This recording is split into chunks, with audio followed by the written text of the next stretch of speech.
1 Reis, capítulo 17.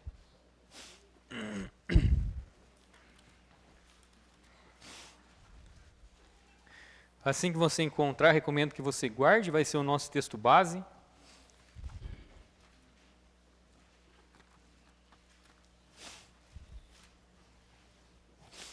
Eu lerei aqui do verso 7 até o verso 24. 1 Reis, capítulo 17, do 7 ao 24. Todos acharam? Amém. Sucedeu depois de um tempo que o ribeiro secou, porque não havia chovido na terra. E a palavra do Senhor veio até ele, dizendo: Levanta-te, vai-te a Sarepta, a qual pertence a Sidom, e habita ali. E eis que tenho ordenado uma viúva que te sustente. Assim ele se levantou e se foi a Sarepta. E quando chegou ao portão da cidade, eis que a viúva estava lá, juntando gravetos. E ele a chamou e disse: Retira para mim, rogo-te, um pouco de água em um vaso, para que eu possa beber. E enquanto ela estava indo retirá-lo, ele a chamou e disse: Traz-me, rogo-te, um bocado de pão em tua mão. Ela disse: Vive o Senhor teu Deus. Nenhum bolo tenho, senão um punhado de farinha em uma barrica e um pouco de azeite em um cântaro. E eis que estou ajuntando 2 gravetos, para que eu possa entrar e prepará-lo para mim e para meu filho, para que possamos disso comer e morrer. E Elias lhe disse: Não temas, vai e faz tu como disseste. Porém disto faz primeiro para mim um bolo pequeno, e traze-me, e depois faz para ti e para o teu filho. Porque assim diz o Senhor Deus de Israel: a barrica de farinha não se consumirá, tampouco o cântaro de azeite faltará, até o dia em que o Senhor enviar chuva sobre a terra. E ela foi e fez segundo o dizer de Elias. Comeram ele e ela e a sua casa muitos dias. E a barrica de farinha não se consumia, tampouco do cântaro de azeite faltava, segundo a palavra do Senhor, a qual ele falou por Elias. E sucedeu depois destas coisas que o filho da mulher da senhora da casa caiu enfermo, e sua enfermidade era muito grave, até que nele não restou mais fôlego. E ela disse a Elias: O que tenho eu que fazer contigo, ó tu homem de Deus? Vieste até mim para chamar à lembrança o meu pecado e para matar o meu filho? E ele lhe disse: Dá-me o teu filho. E ela o retirou do seu seio e o fez subir para o sótão onde ele habitava e o deitou sobre a sua própria cama. E ele clamou ao Senhor e disse: Ó Senhor, meu Deus, tu trouxeste também o mal sobre a viúva com quem me hospedo, ao matares o seu filho? E ele estendeu-se sobre a criança 3 vezes. E clamou ao Senhor e disse: Ó Senhor, meu Deus, suplico-te que permitas que a alma desta criança retorne novamente a ela. E o Senhor ouviu a voz de Elias, e a alma da criança voltou a entrar nela, e ela reviveu. E Elias tomou a criança e a fez descer da câmara para dentro da casa, e a entregou à sua mãe. E Elias disse: Vê que o teu filho vive. E a mulher disse a Elias: Agora, por isto, eu sei que tu és um homem de Deus, e que a palavra do Senhor na tua boca é verdade. Vamos chegar ao trono de Deus? Senhor, nós chegamos ao teu trono de graça, e nós rogamos, Senhor, que o Senhor, através do teu Espírito, Senhor, tenha toda a liberdade em nosso meio, que o Senhor possa, através da tua palavra viva, poderosa, que o Senhor possa falar, Senhor, a cada coração, Senhor, na condição de teus filhos, também, Senhor, na condição de pecadores. Nós chegamos, Senhor, com ousadia ao teu trono de graça, porque nós chegamos, Senhor, confiados no teu sangue, no sacrifício do teu Filho, Senhor, é Ele que nos justifica. Obrigado, Senhor, por essa graça, e nós rogamos que o Senhor possa operar os nossos corações nessa noite, Senhor, que o Senhor fale ao coração das mães aqui presentes, no coração dos filhos, que todos sejamos tocados, Senhor, e que não fiquemos, Senhor, acomodados, mas que possamos nos mover em direção à tua vontade e ao teu agrado. É no teu nome, no nome de Cristo, que nós oramos e agradecemos, Senhor. Amém. Eu gostaria de pregar sobre, o título dessa mensagem é Como Definir uma Mãe. E o mundo, na sua loucura, ele já não consegue mais definir aquilo que Deus desde o princípio tem definido. Hoje em dia o mundo não consegue definir uma mulher, não consegue definir um homem. O que se dirá de uma mãe? Como é que o mundo define uma mãe? Hoje eu não sei, eu não quero saber o que o mundo diz que é uma mãe. Eu prefiro ficar com aquilo que Deus diz ser uma mãe. Eu prefiro ficar com a palavra de Deus do que com a loucura desse mundo. Mas antes de irmos às definições de uma mãe, eu gostaria que primeiro você considerasse o quanto uma mãe e Deus têm em comum. Não sei se você já percebeu isso na sua leitura bíblica, mas talvez é algo que você tenha reparado já. Lendo a palavra de Deus, você vai se deparar com textos que vão dizer para nós, eu vou te dar um exemplo, lá em Êxodo 15:3 vai dizer para nós, o Senhor é homem de guerra, o Senhor é seu nome, o Senhor é homem.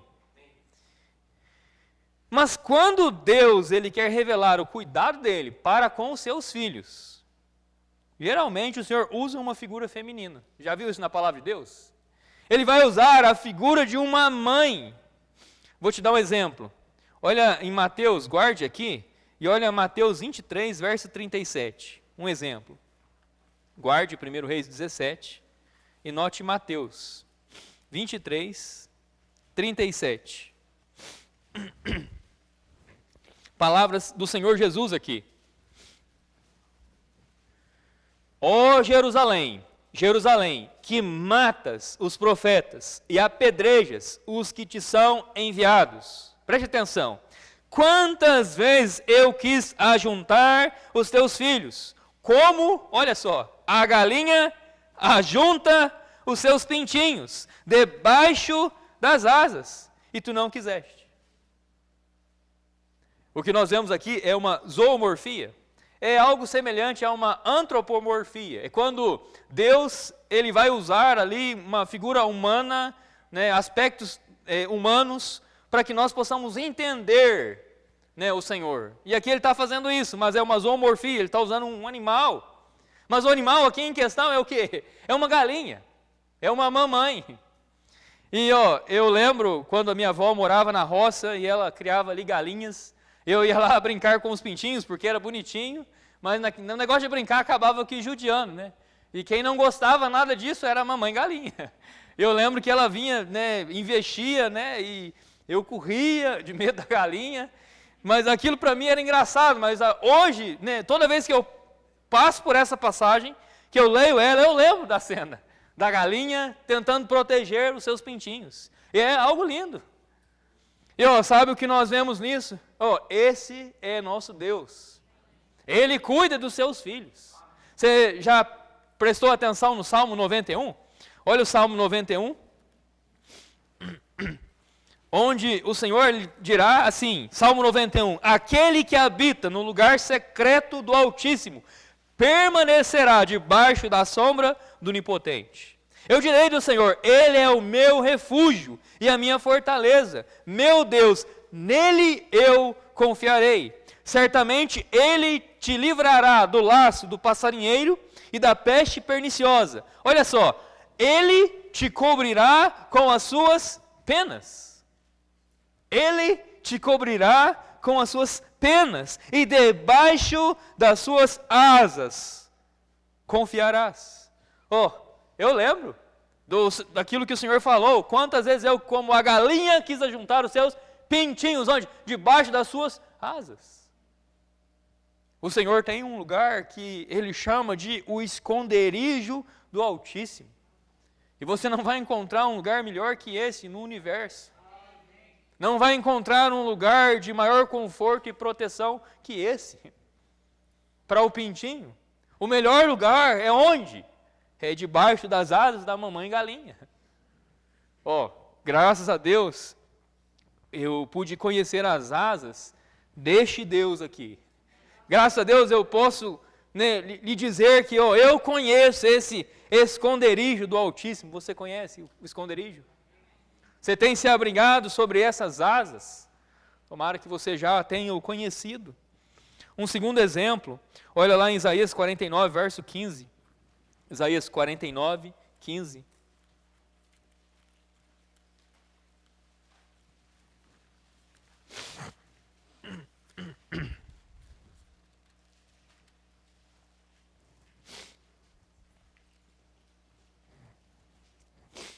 Pode uma mulher esquecer sua criança que mama, que não teria compaixão do filho do seu útero?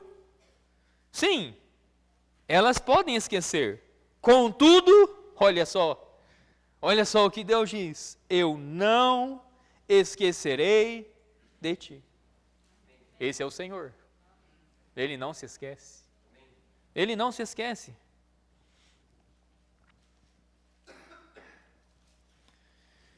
E olha, nós vamos ver que apesar da rebeldia de seus filhos, ele ainda não se esquece. Apesar da infidelidade dos seus filhos, ele ainda continua fiel. Apesar do desprezo dos seus filhos, ele ainda os recebe. Oh, Deus é incrível.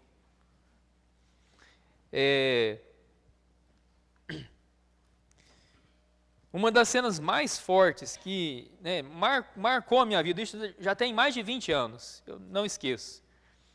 E ela retrata bem o caso do cuidado de uma mãe. Eu perdi um tio, e esse tio era muito chegado, nós tínhamos muito em comum. Torcíamos para o mesmo time, sofríamos juntos, assistíamos os jogos desse time juntos, e gostávamos das mesmas coisas, jogávamos videogame juntos, jogávamos bola num campinho ao lado de casa juntos. E aí ele acabou adoecendo e acabou definhando no leito lá do hospital. Eu lembro, provavelmente foi a última vez que eu vi ele com vida.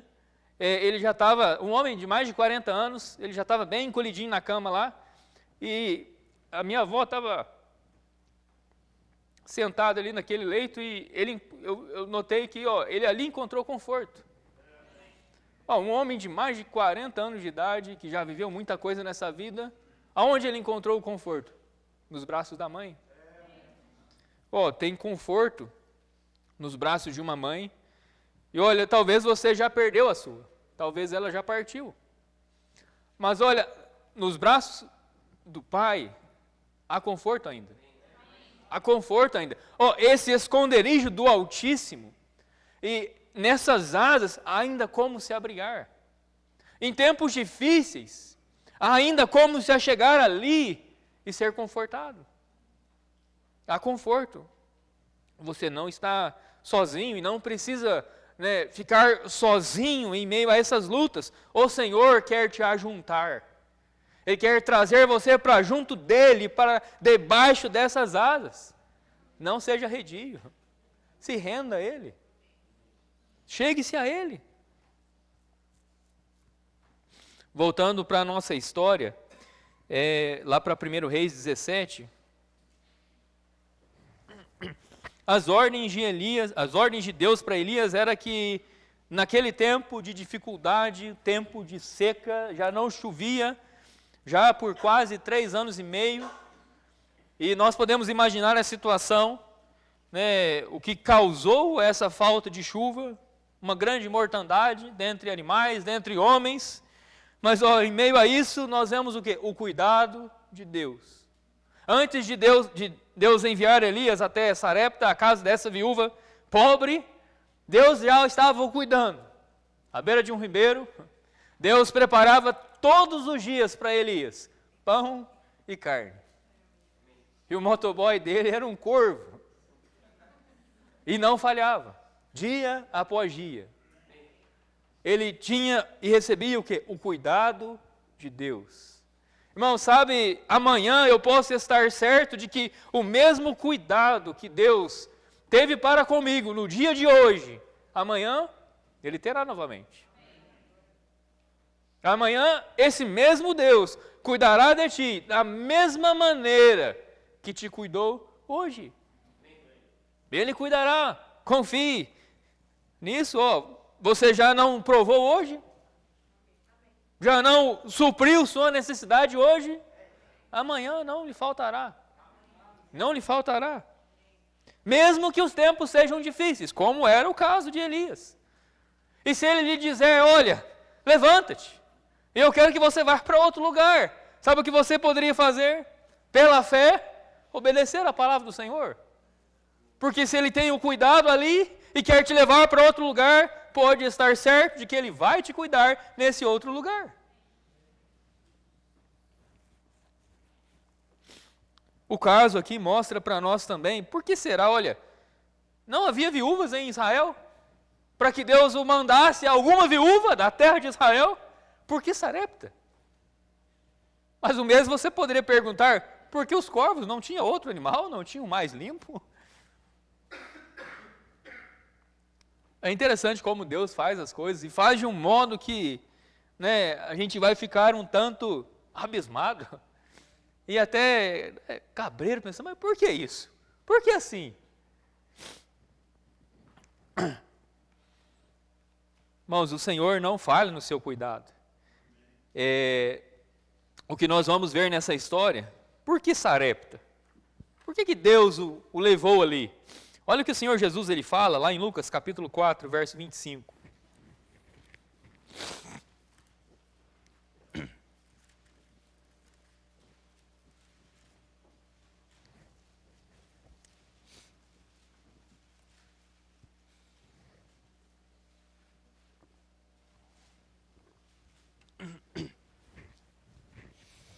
Jesus falando, mas em verdade eu vos digo, que muitas viúvas existiam em Israel nos dias de Elias, quando o céu se fechou por 3 anos e 6 meses, e houve grande fome por toda a terra, mas a nenhuma delas Elias foi enviado, senão a Sarepta, uma cidade de Sidom, a uma mulher que era viúva.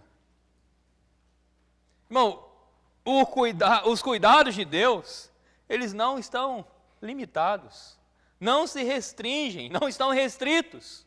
Eles são, quer dizer o quê? São ilimitados. Deus não está limitado.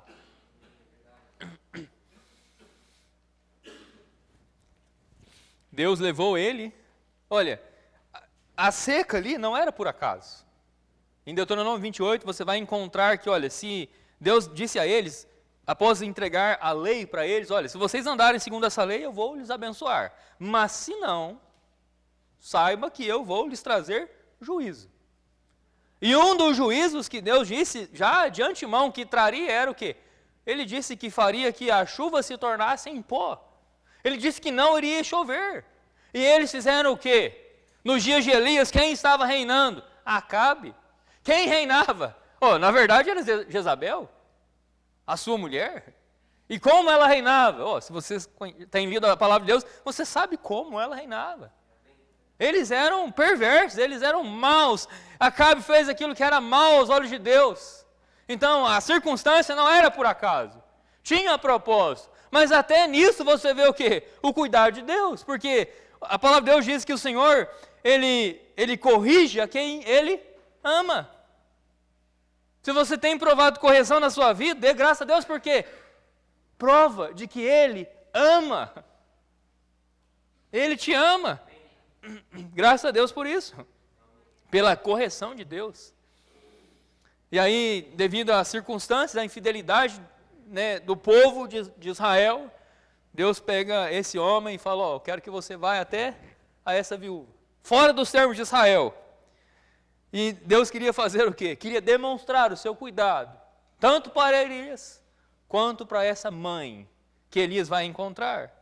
E nessa mãe eu vejo 3 características que definem muito bem uma mãe. Como é que nós podemos definir uma mãe? Sabe como a palavra de Deus define uma mãe? Mãe sofre. Essa é uma boa definição de mãe. Mãe sofre por seus filhos. Volte lá para 1 Reis 17, olha o verso 12. 1 Reis 17, verso 12.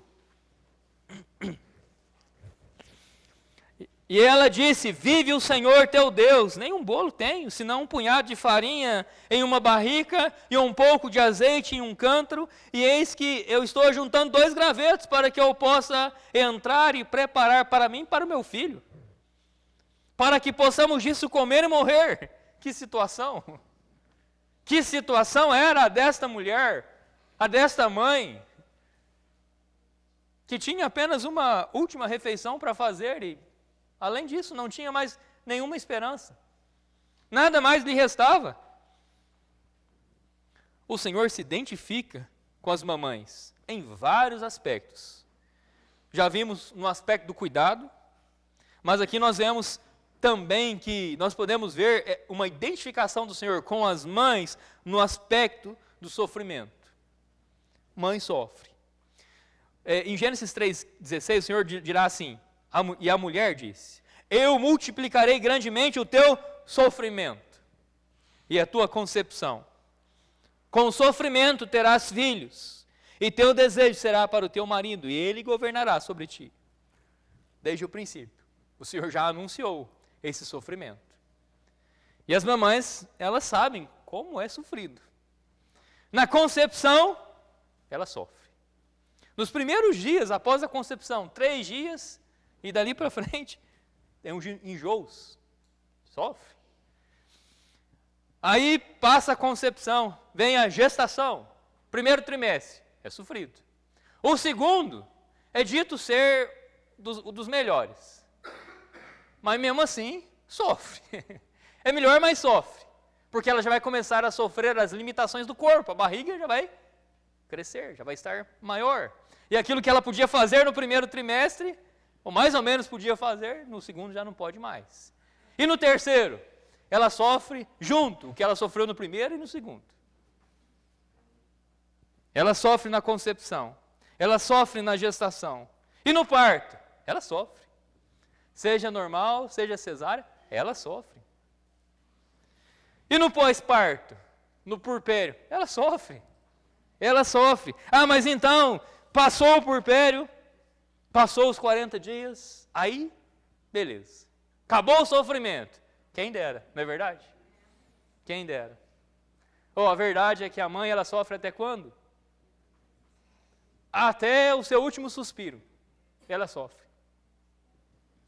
Até o último suspiro da mãe vai ser o quê? Sofrido. Mas agora, para não desanimar as irmãs que ainda não são mães, eu quero lhe dar um texto, olha, João 16, 21. João 16, 21. Depois dessa, as irmãs, misericórdia. Não vou querer ser mãe, não. João 16, 21.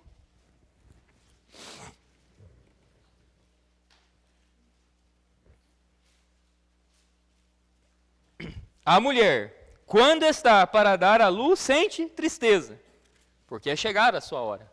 Mas logo após ela ter dado luz à criança, já não se lembra da angústia, pela alegria de haver nascido um homem ao mundo. As mães aqui podem assegurar que esse texto é verdade, não é? É uma bênção você segurar nos seus braços depois aquele bebezinho tão pequenininho. E olha, essa bênção ela não cessa, mesmo depois que ele vai crescendo. É uma alegria, não é? É uma bênção, não é? Você poder gerar filhos, cuidar de filhos. É uma bênção. Eu creio que as mães aqui presentes poderiam lhe dizer, para dizer às moças que, apesar do sofrimento, vale a pena. Apesar do sofrimento, há recompensa, há felicidade, há alegria. Há muitas bênçãos, há muitas bênçãos. Mas tem o sofrimento, sim, é verdade. Não há como esconder sobre isso. Mas olha, além da mãe sofrer, sabe quem também sofre? Isso é incrível. Olha Isaías 63.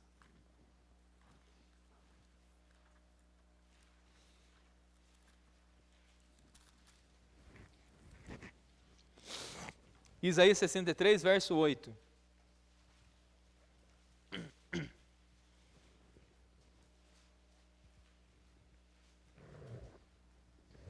Porque ele disse, certamente eles são meu povo, filhos que não mentirão. Por isso, ele foi o salvador deles. Olha o 9. Em toda a aflição deles, o Senhor falando com relação à aflição de Israel, né? Aquele a quem ele, lá em Êxodo 4, ele vai chamar: Israel é meu filho. Em toda a aflição deles, ele, quem é ele? Em toda a aflição deles, ele foi afligido. Quem é ele? É Deus. Ele é Deus. O texto está dizendo para nós que Deus foi afligido. Deus sofreu com o sofrimento de seu povo. E o anjo da sua presença o salvou no seu amor e na sua piedade. Ele os redimiu e ele os susteve e os carregou todos os dias desde a antiguidade. Quem? Deus. Olha o 10. Eles, porém, se rebelaram e importunaram seu Santo Espírito. Portanto, ele tornou-se seu inimigo e ele lutou contra eles. Irmãos, é incrível o texto, porque o texto diz para nós como Deus, sendo ele, é Deus, é o Criador do universo. E ele sofreu por estes, mesmo tendo eles feito o quê? Se rebelado contra ele. Mas nós paramos um pouquinho para pensar e considerar o quanto uma mãe sofre. Na concepção, na gestação, no parto, no pós-parto e por toda a vida. E depois de sofrer tanto, o filho desprezar a mãe é triste, não é? E Deus? E Deus, depois de tudo que ele fez, como nós lemos aqui, no seu amor e na sua piedade, ele os redimiu, ele os susteve e os carregou todos os dias. E depois de tudo isso, eles, porém, se rebelaram e importunaram o seu Santo Espírito. É triste, não é? É triste, não é? A primeira característica de uma mãe, como é que nós podemos definir uma mãe? Uma mãe sofre. E nisso nós vemos como ela se assemelha a nosso Deus. Porque esse Deus também, ele é sofredor. Nós temos Isaías 53 que vai falar de quem? O servo sofredor. Esse servo que fez o quê? Que ali naquela cruz, ele sofreu, né, no caso, por toda a humanidade. Ele sofreu por aqueles que o desprezam. Sofreu pelos pecadores. Sofreu por aqueles que o ofenderam. Sofreu por estes. No segundo lugar, nós podemos definir uma mãe como: a mãe, ela trabalha. Ela sofre e ela trabalha. Ela trabalha por seus filhos. Voltando lá para 1 Reis 17, lá no verso 10, nós vemos que quando Elias chega em Sarepta, ele já avista essa mulher. E ela estava fazendo o quê? Assim ele se levantou e se foi a Sarepta. E quando chegou ao portão da cidade, eis que a viúva estava lá, juntando o quê? Gravetos. Ela estava fazendo o quê? Trabalhando. E o que ela ia fazer com os gravetos? A última refeição, para alimentar seu filho. Além do sofrimento dessa mãe, algo que Elias pôde notar, de primeiro momento, assim que chegou e avistou a mulher, ele viu a mulher fazendo o quê? Trabalhando. E tinha um motivo para ela trabalhar: o seu filho. Assim como o sofrimento da mãe não tem fim, o trabalho da mãe também não tem fim. Enquanto ela existir, ela vai fazer o quê? Ela vai trabalhar por seus filhos. Ela trabalha antes do nascimento dos filhos, ela trabalha depois que o filho nasce, e ela trabalha e continua ainda trabalhando depois que o filho cresce. Como ela faz isso? Ela cuida dos netos e faz o que pode, o que não pode, para continuar ajudando o filho, os filhos. Isso é o quê? É trabalho de mãe, que não tem fim, que não cessa. Hoje em dia o mundo despreza o trabalho de mãe. É um trabalho que não tem nenhum reconhecimento. E não por acaso nós vemos a sociedade, né, uma podridão. E a juventude é uma tristeza. E os jovens, infelizmente, eles estão completamente perdidos. E com certeza o que tem lhes faltado é o trabalho de uma mãe. O Estado. Se você acha que ele vai trabalhar, está trabalhando para os seus filhos, para que eles se tornem, né, cidadãos e homens de bem, você está muito enganado. Nesse mundo jaz um maligno. E a verdade é que tudo que o Estado faz, os governantes desse mundo vão fazendo, é criar os filhos e prepará-los não para Deus, não para servi-los a Deus, mas a Satanás.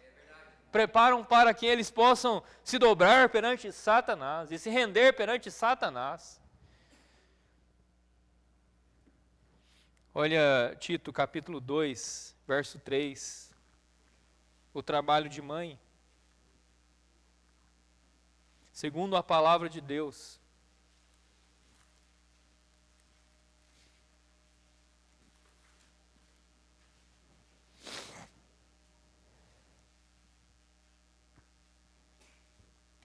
As mulheres idosas, semelhantemente, que sejam sérias. Tito 2:3. Tito 2:3. As mulheres idosas, semelhantemente, que sejam sérias no seu comportamento, como convém às santas, não caluniadoras, não dadas a muito vinho, mestras de coisas boas, para que ensinem as mulheres jovens a serem sóbrias, a amarem seus maridos, a amarem seus filhos, a serem discretas, castas, cuidadosas da casa. É algo que a mulher moderna não gosta. Ela odeia isso. Eu não estou dizendo que a mulher ela não poderia ter um outro trabalho. Em Provérbios 30, nós nos deparamos com a mulher virtuosa, e pela descrição dela, ela tem um outro trabalho. Mas ela consegue fazer um outro trabalho, enquanto ela não abandona a sua casa, ela não abandona os seus filhos, ela não entrega os seus filhos à mercê, para que outros possam criá-lo. Ela se dedica e trabalha para a criação dos seus filhos. É isso, irmãs. Eu sei, as coisas estão difíceis. Está difícil sobreviver ao Brasil. E será necessário, às vezes, a mulher trabalhar. Mas, ainda que esse seja o caso, não abandone os filhos. Não cesse o trabalho de mãe. Continue trabalhando em prol do seu filho. Vale muito a pena se dedicar e trabalhar para ele. Eu sei que às vezes você vai se lidar com a ingratidão dele. Mas eu falo que vale a pena no que diz respeito a Deus. Deus vai usar isso. Ele vai usar isso. Mas tinha algo que Deus ele queria fazer com essa mulher. Ele prova essa mulher duas vezes. Vamos voltar lá para 1 Reis 17. E a primeira vez que Deus vai provar ela, nós vamos ver aqui no verso 13. E Elias lhe disse: não temas, vai e faze tu como disseste. O que ela disse? Eu tenho aqui esses 2 gravetos, com eles eu vou preparar um bolo, e é a última refeição para mim e o meu filho, nós vamos morrer depois disso. Ele falou: tá bom, você vai fazer isso, mas primeiro, você vai fazer o quê? Porém disto, faz primeiro para mim um bolo pequeno, e traze-mo, depois faz para ti e para o teu filho.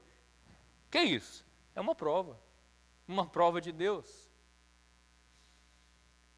Ela tinha 2 opções. Ela poderia pensar assim: eu vou tirar da boca do meu filho, é a última refeição nossa, e eu vou tirar desse pouco que nós temos, eu vou dar para você, eu vou dar para esse estranho, eu vou dar para esse desconhecido que chegou à minha porta. Mas olha, qual era a esperança dela? Se ela teimasse nisso e falasse: não, a prioridade é meu filho, eu vou dar para o meu filho, que esperança ela tinha? Nenhuma. Seria a última refeição dela.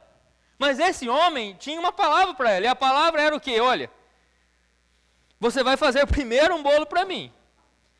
E aí depois você vai fazer para ti e para o teu filho. 14, porque assim diz o Senhor Deus de Israel, a barrica de farinha não se consumirá, tampouco o cântaro de azeite faltará, até o dia em que o Senhor enviar chuva sobre a terra de Israel. Então, junto a essa ordem de Deus, ela tinha uma promessa. Qual das duas opções lhe parece melhor? Ela tinha algo seguro em mãos. Ela tinha ali a farinha, e ela podia, com aquela farinha, aqui eu tenho, eu sei o que eu tenho. Está aqui, está na minha mão.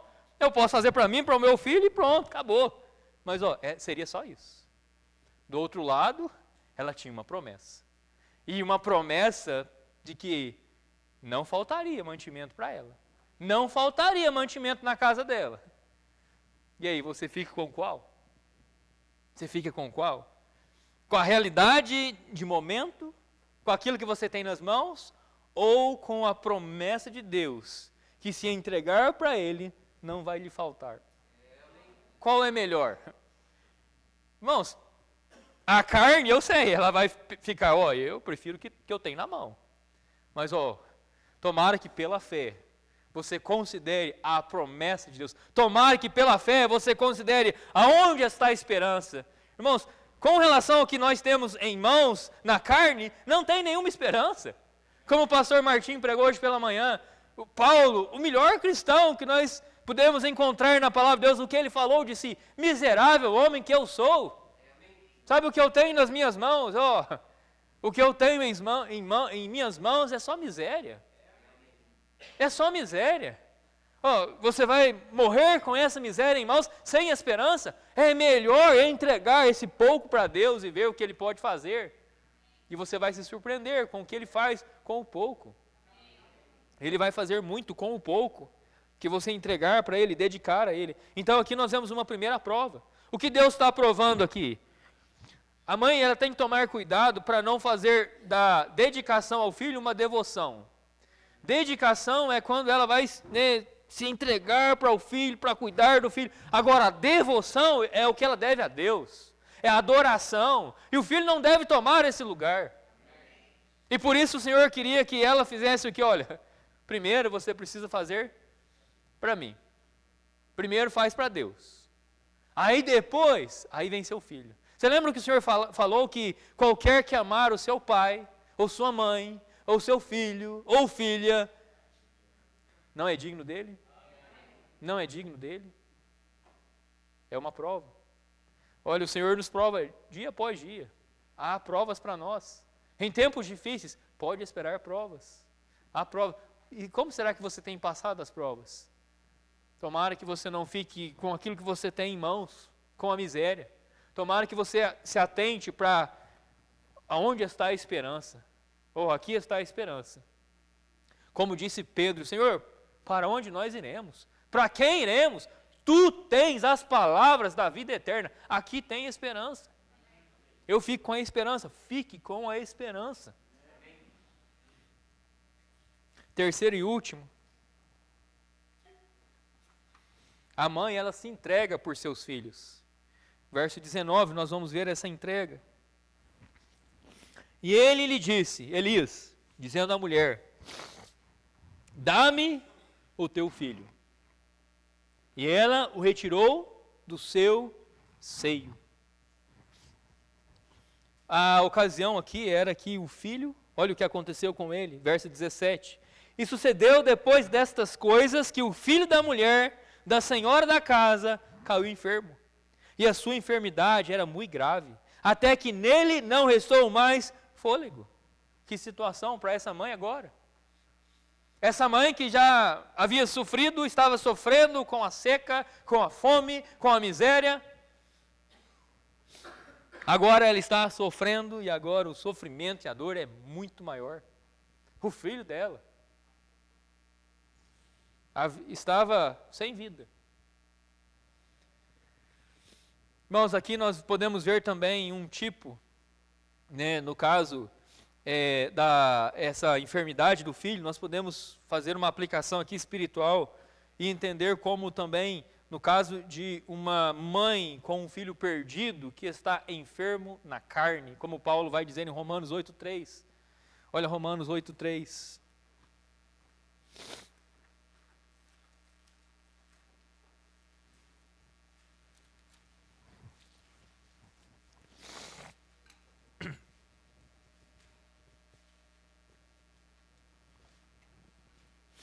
Porquanto o que a lei não podia fazer, visto como estava fraca pela carne, Deus enviou seu Filho em semelhança da carne pecaminosa, e pelo pecado condenou o pecado na carne. O problema, né, no caso de toda mãe, é que esse filho, desde que ela gera ele já nasce como enfermo. Enfermo pelo pecado, o pecado na carne. E essa situação o condena a uma eternidade no inferno. Essa situação o condena a uma segunda morte. E só tem uma forma de livrá-lo dessa condenação. Só tem uma forma de salvá-lo. O que ela precisa fazer? Aquilo que o profeta disse à mãe: dá-me teu filho. Eu imagino o quanto deve ser difícil para uma mulher, o quanto deve ser difícil ela entregar o seu filho. Com certeza não era algo fácil. Ela estava segurando, como a Bíblia diz, né, ela estava com o filho no seu seio. Né, voltando lá para 1 Reis 17. No verso 19, ele lhe disse: dá-me teu filho, e ela o retirou do seu seio. Eu imagino ela segurando o filho bem forte, e não querendo soltá-lo, e não querendo abrir mão dele. Aqui nós vemos o quê? A entrega de uma mãe. Nós já vimos o quanto ela sofre, nós já vimos o quanto ela trabalha, e com relação à entrega, ela faz o quê? Ela entrega tudo para o filho. Ela vive em prol do filho. E ela chega a dizer, olha no verso 18, e ela disse a Elias: o que eu tenho que fazer contigo, ó tu homem de Deus? Vieste até mim para chamar à lembrança o meu pecado e para matar meu filho? Do que adiantou você chegar até mim? Do que adiantou você chegar e nos encontrar em miséria? Do que adiantou você chegar e nos poupar da morte? Você nos poupou da morte naquela ocasião para que ele pudesse provar a morte agora? Por que isso? Tomara que a mãe consiga entender isso e discernir o que ela está discernindo aqui. Realmente é verdade. Infelizmente a mãe, ela se entrega para o filho, ela quer o melhor para o filho, ela vai fazer de tudo para que o filho, né, viva, né, uma vida que agrade o coração dela, para que aquele filho vá bem. Mas toma cuidado, porque o diabo, né, ele quer fazer com que a mamãe pense: o seu filho ele vai precisar, né, de estudar muito e fazer uma carreira aqui para ser reconhecido e ter isso e ter aquilo, e aí ele vai estar realizado. Mas toma cuidado e se atente para a realidade de que ele está enfermo na carne. Ele está condenado a uma eternidade no inferno, e como o Senhor Jesus disse, de nada aproveitaria o homem ganhar o mundo inteiro e perder a sua alma. A mãe se dedica tanto e ela, né, dá tudo para o filho, para que o filho seja alguém, segundo esse mundo. Mas o mais importante não é isso. O mais importante é a alma dele e a salvação dessa alma. Isso é o mais importante. Então, a entrega que a mãe deveria fazer com relação a isso. O que você poderia fazer, mãe? Entrega ele em oração. Interceda por ele. Suplique a Deus por ele e entregue em lágrimas. Entregue o seu filho a Deus. Mas, entregue a Deus. Graças a Deus, Deus é muito diferente dos ídolos. Os ídolos, ele requeria, né, o pai, a mãe tinha que entregar o filho vivo para que fosse morto em favor do ídolo. Graças a Deus nós temos um Deus gracioso, misericordioso, que nos pede um filho morto, para que ele nos entregue vivo. Você vai entregar um filho morto. Todos nós nascemos como mortos em ofensas e pecados. E a senhora pode chegar até Deus com esse filho morto em ofensas e pecados e entregá-lo a Deus. E olha só o que nós vemos no finalzinho, e como essa história termina. Ela então entrega ao homem de Deus. Aí Elias vai, se estende sobre a criança, verso 21, 3 vezes ele clama ao Senhor, e o que acontece? Verso 22, e o Senhor ouviu a voz de Elias. E a alma da criança voltou a entrar nela, e ela reviveu. E Elias tomou a criança e a fez descer da câmara para dentro da casa, e a entregou à sua mãe. Eu creio que lá no céu, esse encontro será bastante aguardado.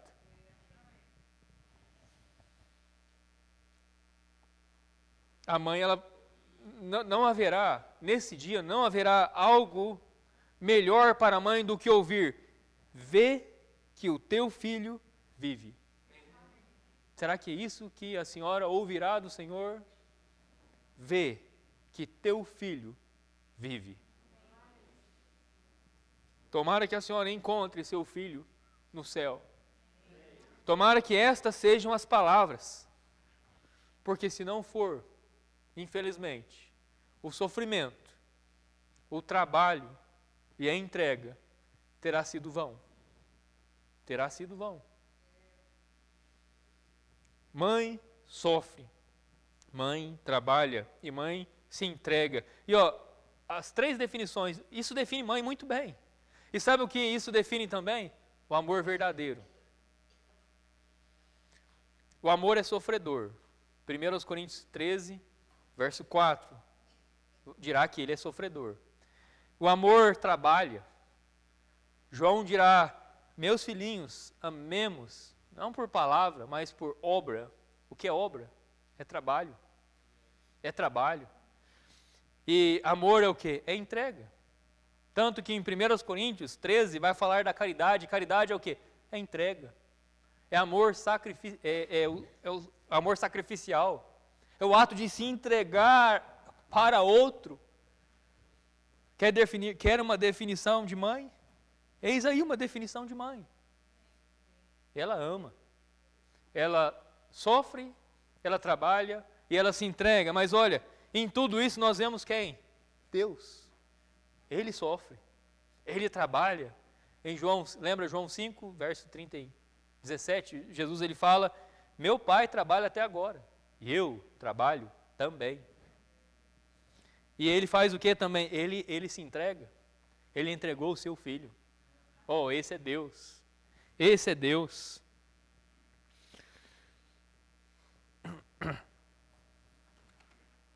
Certa vez perguntaram para um menino: como você sabe que a sua mãe te ama? Ele disse: pelas mãos dela. Aí perguntaram: mas como? As mãos dela estão sempre cansadas. Elas cozinham, elas limpam, elas não param de trabalhar. Enxugam minhas lágrimas, fazem carinho quando estou doente, se levantam de madrugada quando ninguém mais levanta. É assim que eu sei que ela me ama. Essas são também as mãos de Deus. Elas não param. E elas querem ajuntá-lo. Sabe onde? Debaixo das suas asas. Ele quer junto dele. E esse é onde? Esse é o esconderijo do Altíssimo. Convido os irmãos a se levantar e